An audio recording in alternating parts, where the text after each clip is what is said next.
Hello guys, welcome back to my channel. ഇന്ന് നമ്മൾ ഇങ്ങനത്തെ ഒരു കീ ചെയിൻ ആട്ടോ ആക്കുന്നത്.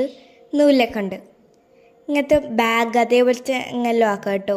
എന്തെല്ലോ പേഴ്സിന് അങ്ങനത്തെ എന്തെല്ലോ ആയിട്ട് കീ ചെയിൻ എടുക്കാം.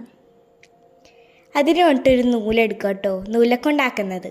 പിന്നെ ഒരു ബ്ലേഡും അതിനെ കൊണ്ടൊരു സെൻറ്ററിൽ നിന്നൊരു സൈഡിൽ ഒന്ന് കട്ട് ചെയ്യാം. നല്ല വൃത്തിക്ക് നേരെ ആയിട്ട് വേണം കട്ട് ചെയ്യാൻ. നോക്കാം, നല്ല വൃത്തിക്ക് കട്ട് ചെയ്യാം.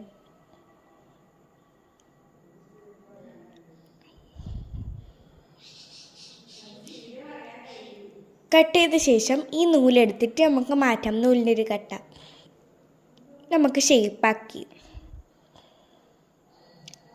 ആക്കിയ ശേഷം നമുക്ക് റൊട്ടേറ്റ് ചെയ്യാം. ഫ്ലവർ ആക്കുന്ന കേട്ടോ, ഫ്ലവറിനെ പോലെ റൊട്ടേറ്റ് ചെയ്ത ശേഷം ഒന്ന് കുറച്ചും